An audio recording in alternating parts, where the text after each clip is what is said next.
कहानी की शुरुआत में हमें एटर्निया नाम के एक प्लेनेट के बारे में बताया जाता है जिसे पूरी कायनात का दिल माना जाता था। इसकी राजधानी एटर्नुस में एक किला खड़ा था, कैसल ग्रेस्कल, जिसके अंदर एक बहुत ही पुराना हथियार छुपाया गया था। इस हथियार को ताकत की तलवार कहते थे, जो किसी भी इंसान को भगवान जैसी ताकत दे सकती है। एक पुरानी कहानी के मुताबिक जब एटर्निया को सबसे ज्यादा जरूरत होगी तब कोई हीरो इस तलवार को उठाकर उसे बचाएगा। उस दिन के आने तक इस किले की हिफाजत जादूगरनी करती रही। इसके बाद हम यहाँ के राजकुमार एडमम को देखते हैं, जिसे कॉम्बैट क्लासेस में जाना बिल्कुल भी पसंद नहीं था, क्योंकि वो लड़ाई में कमजोर था और बाकी बच्चे उससे काफी बड़े थे। इसीलिए उसे बस घर पर रह के अपने पालतू शेर क्रिंजर के साथ खेलना पसंद था। लेकिन उसकी माँ रानी मरीना ने उसे जबरदस्ती भेज दिया। ये क्लासेस डंकन चलाता था, जो शाही गार्ड होने के साथ साथ एडमम की सबसे अच्छी दोस्त टीला का पिता भी था। टीला लड़ने में बहुत अच्छी थी और उसने ट्रेनिंग में एडमम को बड़ी आसानी से हरा दिया। तभी राजा रेंडोर अपने बेटे को देखने आया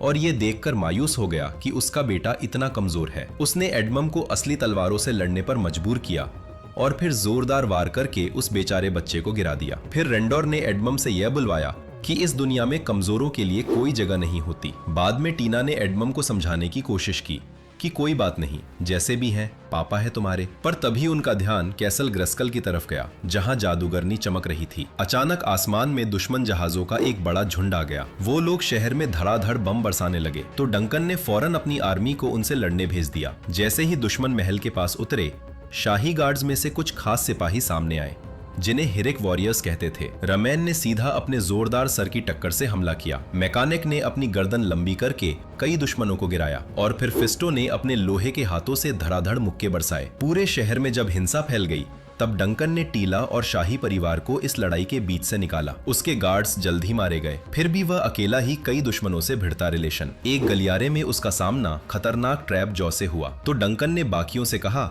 कि आप लोग आगे जाइए, मैं इसे संभालता हूँ। लड़ाई शुरू हुई और दोनों ने कमाल की ताकत दिखाते हुए एक दूसरे पर बिना रुके वार किए। जब लड़ाई और खूंखार हुई, तब लीला छुपकर वापस उसे देखने लगी। डंकन ने ट्रैप्स पर चाकू से हमला किया और उसकी धुलाई शुरू कर दी, पर ट्रैपजॉ ने अपने हाथ को एक तोप में बदलकर उस पर हमला किया। फिर उसने दीवार पर एक बम लगाया और वहां से निकल गया। टीला भागकर अपने पिता के पास पहुंची और उन्हें खिड़की तक ले गई और बम फटने से बिल्कुल एक सेकंड पहले दोनों इमारत से कूद गए। किले की तरफ जाने वाले पुल पर शाही परिवार दुश्मनों और उनके सरदार स्केलेटोर से गिर गया। रेंडोर ने अपने परिवार को आगे भेज दिया और फिर तलवार निकालकर अकेला ही सबसे लड़ने लगा। उसने कुछ को हराया भी, पर आखिरकार इतने दुश्मनों का सामना वह अकेला कैसे कर पाता। स्केलेटोर ने रेंडोर की मूर्ति पर जादू करके उसे तोड़ डाला और ताज छीनकर अपनी हुकूमत का ऐलान कर दिया। कैसल ग्रेस स्कल के अंदर जादूगरनी ने एडमम को तलवार पकड़ाई और उसे कहा कि इसे कहीं दूर ले जाकर महफूज रखना। मरीना ने कहा कि मेरे प्लेनेट पर जाते हैं, वहां हमें कोई नहीं ढूंढ पाएगा। तो जादूगरनी ने पृथ्वी के लिए एक पोर्टल खोल दिया। जब स्केलेटोर अपने सैनिकों के साथ किले में घुसा, तब मरीना एडमम को बचाते हुए खुद जादू की चपेट में आ गई। जादूगरनी ने एडमम से कहा कि राजकुमार जल्दी से यहाँ से चले जाइए। फिर उसने एक जादुई शील्ड बनाकर स्केलेटोर के अगले वार को रोका। जैसे ही वह एक चिड़िया में बदलकर वहां से निकली, एडमम पोर्टल के आर पार चला गया और उस जबरदस्त ताकत ने तलवार को उससे दूर खींचकर उसे एक झील में गिरा दिया। अब 15 साल बाद हम अमेरिका के अंदर एक जवान हो चुके एडमम को देखते हैं, जो एक डेट पर लड़की को अपनी यही कहानी सुना रहा था। जाहिर सी बात है कि लड़की ने उसे पागल समझा और तुरंत वहां से चल दी। जब एडमम घर पहुंचा तो उसके रूममेट हुसैन ने उसे समझाया कि भाई ये कहानी सुनाना प्लीज बंद कर दे और लोगों को बस इतना बता दिया कर कि एक एक्सीडेंट में मेरे मॉम डैड की डेथ हो गई थी। उसकी बातों से लगता है कि हुसैन भी उसकी बातों पर यकीन नहीं करता, लेकिन एडमम अपनी पहचान भूलने को बिल्कुल भी तैयार नहीं था। अपने कमरे में एडमम ने रैममैन की वो ड्राइंग देखी जो कि उसने स्कूल में बनाई थी। एक फ्लैशबैक में दिखाया जाता है कि एडमम ने यह ड्राइंग अपनी क्लास में एक सच्ची कहानी बताकर दिखाई थी, तो सब बच्चे हंस पड़े और टीचर ने उसे झूठ बोलने के लिए बहुत डांटा। फिर एडमम ने अपने घर और परिवार की सालों से बनाई सारी ड्राइंग्स का एक डब्बा निकाला और उन्हें देखकर वह बहुत ज्यादा उदास हो गया। अगले दिन एडमम अपनी बेरंग सी नौकरी पर गया, जो एक एचआर कंपनी में थी, जहां बस एक ही रूल था कि हर वक्त मुस्कुराते रहना है, बिल्कुल भी झगड़ा नहीं करना। जब भी मौका मिलता वह अपने ऑफिस के कंप्यूटर पर इंटरनेट पर अपनी तलवार खोजने में लग जाता। आखिरकार उसकी बॉस ने उसे हाथों पकड़ लिया और काम न करने के लिए खूब डांटा। उसने धमकी दी कि अगर तुमने तलवारों के बारे में सोचना बंद नहीं किया तो मैं तुम्हें निकाल दूंगी। लेकिन एडम ने यह सब अनसुना कर दिया क्योंकि उसे किसी का मैसेज मिला था कि उसके पास एक तलवार है। एडम फौरन उस पते पर पहुंचा जो उस आदमी ने दिया था और वहां पर उसे एक कॉमिक स्टोर मिला। अंदर जाकर उसने देखा कि उसकी तलवार किसी मूर्ति का हिस्सा बन चुकी है। जब उसने तलवार को निकालने की कोशिश की तो तलवार बाहर आने से मना कर रही थी और वह मूर्ति उसके ऊपर आ गिरी। एक कस्टमर एडम की यह सारी हरकतें रिकॉर्ड कर रहा था और काफी मेहनत के बाद आखिरकार एडम ने वह तलवार खींच निकाली। एडम ने तलवार को एक्टिवेट करने वाला वो जादुई शब्द बोला, लेकिन कुछ भी नहीं हुआ। उधर से दुकानदार आ गया कि मेरे नुकसान की भरपाई कौन करेगा, लेकिन एडम उसकी बातों को अनसुना करते हुए वहां से भाग गया। जबकि दुकानदार पीछे से बोलता रहा कि यह तलवार बेचने के लिए नहीं रखी। उसका जोश इतना ज्यादा था कि गाड़ी चलाते हुए वह कई चीजों पर से गुजर गया। एडम बहुत एक्साइटेड था और बिना किसी भी चीज पर ध्यान दिए वह गाड़ी को दौड़ाने लगा। घर पर एडम ने तलवार से गिड़गिड़ाते हुए कहा कि कुछ तो कर, कोई फायदा नहीं हो रहा तेरा। अगली सुबह 2 पुलिस वाले चोरी के इल्जाम में उसे गिरफ्तार करने पहुंचे। फिर स्टेशन के रास्ते में पुलिस की गाड़ी एक ट्रैफिक जाम में फंस गई। तभी अचानक लोग घबराकर भागने लगे और एडम ने देखा कि बीस्ट मैन शहर पर हमला कर रहा था। एडम को देखते ही वह पुलिस की गाड़ी पर कूदा और दरवाजा नोच डाला। एडम ने झट से तलवार पकड़ी और खिड़की तोड़कर भाग निकला। बीस्ट मैन हाईवे पर उसका पीछा करने लगा और खाने के डिब्बे फेंक कर उसे गिरा दिया। फिर बीस्ट मैन ने उसे एक ट्रक पर दे मारा, जिससे तलवार उसके हाथ से छूट गई। जब बीस्ट मैन एडम को मारने ही वाला था तभी किसी ने उसके सीने में गोली मारी। अचानक एक औरत बीच में कूद पड़ी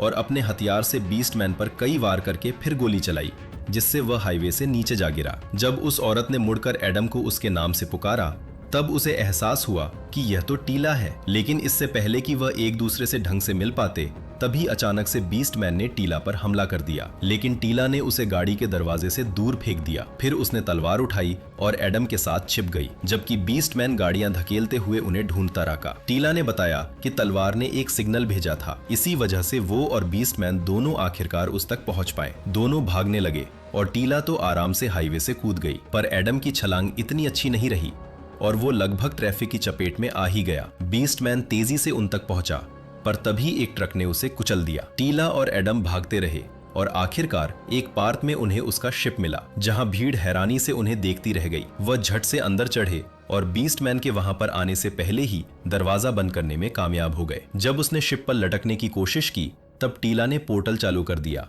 और उस झटके ने बीस्ट मैन को नीचे गिरा दिया। सफर के दौरान टीला ने एडम को बताया कि बहुत कुछ बदल चुका है और उसके माँ बाप के साथ क्या हुआ यह किसी को नहीं पता। जब वो वहां पहुंचे तो एडम यह देखकर टूट गया कि एटर्नस अब सिर्फ एक खंडर सा बन के रह गया है। उन्हें इस बात का जरा भी अंदाजा नहीं हुआ कि ट्राइक्लॉप्स उन्हें दूर से देख रहा था। उधर स्नेक माउंटेन के किले में स्केलेटोर ने बीस्ट मैन को तलवार ना ला पाने की वजह से अपनी जादुई छड़ी से जला डाला। जादूगरनी इविल लिन ने उसे बताया कि तलवार अब एटर्निया पर ही मौजूद है, तो स्केलेटोर ने बीस्ट मैन को उसे दोबारा लाने के लिए भेजा। इविल लिन को लगता था कि स्केलेटोर तो पहले ही जीत चुका है, उसके पास सब कुछ है, फिर क्यों चाहिए वह तलवार। लेकिन स्केलेटोर को डर सता रहा था कि यह सब कुछ उससे छीन सकता है। उसने गुस्से में इविलिन का हाथ पकड़कर जलाते हुए उसे याद दिलाया कि अगर मुझे भगवान जैसी ताकत हासिल करनी है तो वह तलवार किसी भी हाल में चाहिए। कुछ देर बाद टीला का जहाज जमीन के नीचे बने एक बेस में घुसा, जहां सारे बचे हुए लोग छिपे हुए थे। ट्राइक्लॉप्स भी उनके पीछे आ गया था, तो अब दुश्मन को इस जगह के बारे में पता चल चुका है। टीला एडमम को हिरेक वॉरियर्स के पास ले गई, पर उन्हें यकीन नहीं हुआ कि यह अजनबी आदमी असली राजकुमार है। एडमम ने उन्हें अपना बिजनेस कार्ड दिखाया, पर वॉरियर्स ने बस तलवार ले ली और एडमम और टीला को एक सेल में डाल दिया। वहां उन्हें एक सोया हुआ शराबी और रोबोटो मिला, जो एक ऐसा रोबोट था जो 20 सिपाहियों के बराबर ताकतवर माना जाता था। तभी दुश्मन के जहाजों ने बेस पर हमला कर दिया। टीला ने चीखें सुनी और दरवाजा तोड़ने की खूब कोशिश की, पर वह नाकाम रही। एडमम ने रोबोटो से मदद मांगी तो उसने बस चलते चलते ही आसानी से दरवाजा तोड़ दिया। निकलने से पहले टीला ने उस शराबी को जगाया, जो असल में डंकन था। जैसे ही उन्होंने उसे थोड़ा होश में लाने के लिए चेहरे पर पानी फेंका तो डंकन ने एडमम के जूतों पर उल्टी कर दी। जब डंकन उनके साथ जाने से मना करने लगा तब रोबोटो उसे उठाकर बाहर ले गया। सब लोग मिलकर मार्केट के बीच से भागे, जबकि चारों तरफ धमाके हो रहे थे। तभी स्केलेटोर की भी एंट्री हो गई। जब रैम मैन गिरा तो उसने भागते हुए एडमम को तलवार थमाई और वापस लड़ाई में कूद गया। टीम हर कोने पर गोलियों से बचते हुए आगे बढ़ी और आखिरकार एक गुफा तक पहुंची, जहां टीला तो एकदम स्टाइल में फिसलते हुए नीचे उतरी,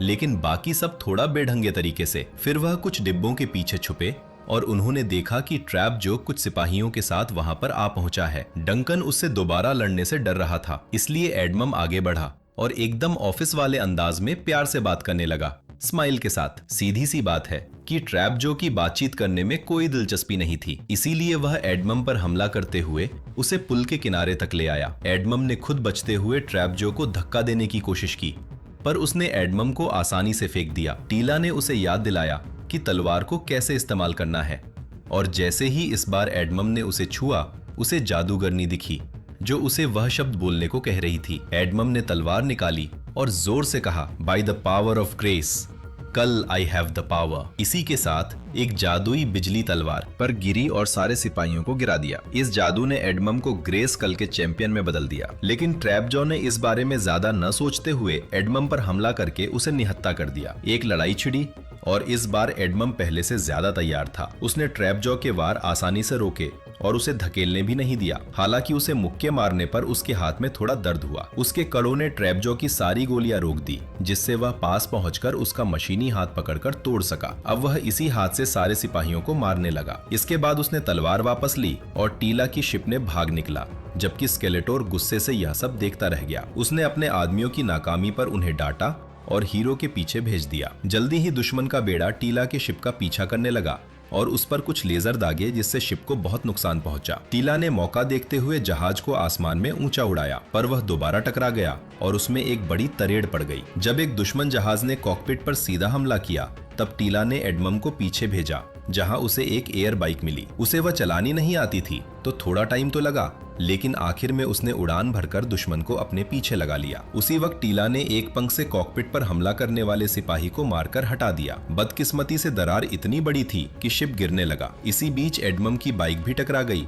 और उसका उस पर से कंट्रोल छूट गया। बाइक के उलटने पर उसने खुद को गिरने से बचाया और पेड़ को पकड़कर निकलने की कोशिश की, लेकिन बाइक उसे फिर भी घसीटती रही। कोई चारा न देखकर एडमम ने एयर बाइक को सिपाहियों पर फेंक दिया ताकि धमाके से उन्हें खत्म कर सके, और फिर खुद कूद गया। अब वह एक दुश्मन जहाज पर जा गिरा तो उसने खिड़की तोड़कर पायलट को बाहर फेंका और खुद कंट्रोल संभाल लिए। टीला की शिप पर डंकन पीछे भागा और एक लेजर गन उठाई, पर जैसे ही वह गोली चलाने वाला था, एडमम उसके और दुश्मन के बीच में आ गया। डंकन ने उसे चेतावनी देने की कोशिश की, पर एडमम सुन नहीं पाया और दुश्मन ने पीछे से उसके जहाज पर वार कर दिया। एडमम ने फौरन छलांग लगाई और टीला की शिप पर उतर गया, जबकि वह दूसरा जहाज नीचे जा गिरा। फिर वह दुश्मन उसके पीछे आया, लेकिन एडमम ने उसके हमले को अपने नंगे हाथों से रोक लिया और उसके जहाज को दूसरे जहाज पर फेंककर धमाके से, लेकिन एडम ने इनकार कर दिया। इस पर स्केलेटोर ने अपने खास योद्धाओं को बुलाया। एडम बिना हिचकिचाए एक साथ उन सब से लड़ने लगा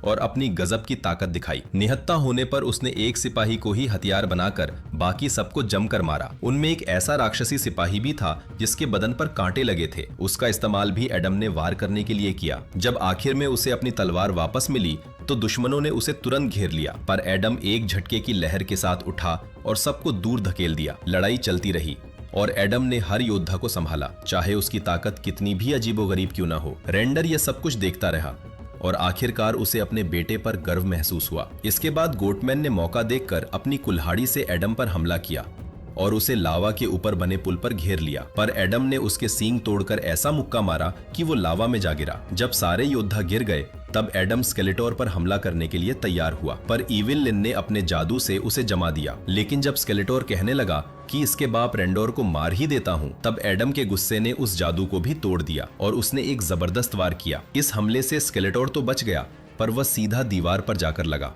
और गुफा तेजी से हिलने लगी, यहाँ तक कि छत रेंडोर के ऊपर आ गिरी। एडम जल्दी से सारा मलबा हटाने लगा और अपने पिता को ढूंढ निकाला, जिसने बचपन में उसके साथ अच्छे से ना पेश आने पर माफी मांगी। फिर रेंडोर ने अपने बेटे की बाहों में आखिरी सांसें ली। जब एडम अपने पिता की मौत पर रो रहा था, तभी स्केलेटोर ने अपनी छड़ी से उसे बेहोश कर दिया। जब एडम की आंख खुली तो वह फिर से अपने इंसानी रूप में बाकी एटर्नियंस के साथ एक सेल में था। मरीना भी वहीं पर थी, तो एडम ने अपनी माँ को गले लगाकर ये बुरी खबर सुनाई। उधर स्केलेटोर ने तलवार उठाकर सही शब्द बोले, पर कुछ भी नहीं हुआ। उसने गुस्से में एवेलिन की गर्दन पकड़ी और सफाई मांगी। क्यों नहीं कर रही है तलवार काम? तो उसने बताया कि तलवार का मालिक स्केलेटोर को बनाने के लिए वह एक खास रस्म कर सकती है, जिसके बाद स्केलेटोर और उसके आदमी फौरन कैसल ग्रेस्कल के लिए निकल पड़े। उधर सेल के अंदर डंकन और एडम अपनी नाकामी के गम में एक दूसरे के काफी करीब आ गए। एडम को याद आया कि डंकन उसे हमेशा हार ना मानने को कहता था, तो दोनों ने ठान लिया कि उन्हें लड़ते रहना होगा। तभी टीला ने एडम को एक सरप्राइज दिया। उसका शेर क्रिंजर भी वहीं मौजूद था। अब वह बोल सकता था और खुशी के मारे एडम को चाटने लगा। अपना हौसला बटोरते हुए एडम ने सबको ऐसी जोशीली बातें कहीं कि वह सब लड़ने को तैयार हो गए। फिर सबने मिलकर गेट को धकेला, जबकि रोबोटों ने उसके ऊपर की चट्टान पर गोली चलाई। ऐसा करते ही सब कुछ ढह गया। बाहर निकलते हुए एटर्नियंस को दुश्मनों का एक झुंड मिला, लेकिन एटर्नोस के योद्धाओं ने अपनी ताकत से सबको खत्म कर दिया। इसके बाद वॉरियर्स ने दुश्मन के जहाज चुराए और एटर्नोस लौटकर उन सारे सिपाहियों से लड़ने लगे जिन्होंने उनके प्यारे शहर पर कब्जा कर रखा था। एक खंखार लड़ाई छिड़ गई और हिरिक वॉरियर्स एक के बाद एक दुश्मनों को बिना रहम किए गिराते गए। अब एडम अपने साथियों के साथ कैसल ग्रेस्कुल की तरफ बढ़ा। वहां डंकन ने टीला और एडम से कहा कि तुम लोग आगे बढ़ो, जबकि वह खुद पुल की हिफाजत करेगा। क्रिंजर थोड़ा डरा हुआ था, पर एडम ने कहा कि तू शेर है शेर। जिसके बाद वह क्रिंजर की सवारी करते हुए आगे बढ़ा। किले के अंदर स्केलेटोर ने तलवार को उसकी असली जगह पर रखा। तभी हमारे हीरोज अंदर घुसे और क्रिंजर ने गार्ड्स को मार दिया। एडम ने मौका पाकर ऑल्टर पर छलांग लगाकर तलवार वापस ले ली, जबकि टीला ने एवेलिन पर हमला किया। एवेलिन ने अपने जादू से टीला को जमाने की कोशिश की, लेकिन फिर भी उसने वह जादू तोड़कर लड़ाई जारी रखी। बीस्टमैन भी आ पहुंचा और उसने क्रिंजर पर अपना चाबुक चलाया, पर क्रिंजर ने उस पर अपने दांतों से हमला किया। पुल पर डंकन और रोबोटो हर करीब आने वाले पर गोली चलाते रहे, लेकिन दुश्मन के सिपाही तो रुकने का नाम ही नहीं ले रहे थे। तो आखिरकार दोनों ने एक मूर्ति पर गोली मारकर उसे पुल पर गिरा दिया, जिससे पूरा पुल तेजी से भरभरा उठा। बदकिस्मती से ट्रैपजॉ वहां पर एक जहाज में आ पहुंचा और उसने रोबोटो पर तब तक गोलियां चलाई जब तक वह फट नहीं गया। गुस्से में डंकन उस जहाज पर कूदा और खिड़की तोड़कर ट्रैपजॉ पर टूट पड़ा। उसने उसकी जमकर पिटाई की और उसके मुंह में एक ग्रेनेड डालकर बाहर कूद गया, जिसके बाद वह जहाज एक बड़े धमाके के साथ नीचे गिर गया। डंकन दौड़कर रोबोटो को देखने गया और उसे राहत मिली कि उसका सर अब भी काम कर रहा था। किले के अंदर एडम अपना रूप नहीं बदल पा रहा था, क्योंकि वह स्केलेटोर के वार रोकने में ही उलझा रहा। तलवार पर इतने जादुई वार पड़े कि वह टुकड़ों में बिखर गई। इसके बाद अब स्केलेटोर उस तलवार का मजाक उड़ाने लगा। मुझे तो लगा था यह सबसे ताकतवर तलवार है, यह मेरी ताकत के सामने कुछ भी नहीं। फिर स्केलेटोर ने उसका सिर पकड़कर उसे तब तक जलाया जब तक उसे अजीबोगरीब चीजें न दिखने लगे। एक जिम में स्केलेटोर ने उसे कमजोर कहकर उसका मजाक उड़ाया, जिसके बाद उसने कुछ वेट्स फेंककर उसे अगले भ्रम में धकेल दिया। इसके बाद एक रेस्टोर में एडम की वह डेट अचानक उसकी कहानी में दिलचस्पी लेने लगी, पर तभी अचानक वह स्केलेटोर में बदल गई, जिसने एडम को बालों से घसीटा और रास्ते में आने वाले सभी लोगों को मारता रहा। इसके बाद एडम को उसकी मेज पर पटका गया और उसकी बॉस ने उसे मीटिंग के बारे में याद दिलाया। स्केलेटोर एकदम फॉर्मल कपड़े पहने हुए आया और एडम की गर्दन पकड़कर बोला कि वह कभी हीरो नहीं बन सकता और एटर्निया को राख होने से अब कोई नहीं बचा पाएगा। हकीकत में लौटकर स्केलेटर ने एडमम के शरीर में तलवार का एक टुकड़ा घोंप दिया और फिर उसे एक भ्रम के अंदर वापस फेंक दिया। यहाँ पर हुसैन ने उसका हालचाल पूछा और कहा कि भाई देख, रेंट दे देना, ठीक है। एडमम ने अपनी पुरानी ड्राइंग्स देखी तो उसे उनमें जादूगरनी की एक ड्राइंग भी मिली। तभी सारे कागज उसके चारों तरफ उड़ने लगे। फिर वह चिड़िया उसके कमरे में आई और बोलने लगी, जिससे साबित हो गया कि वह जादूगरनी ही थी। उसने समझाया कि तलवार के कोई मायने नहीं है।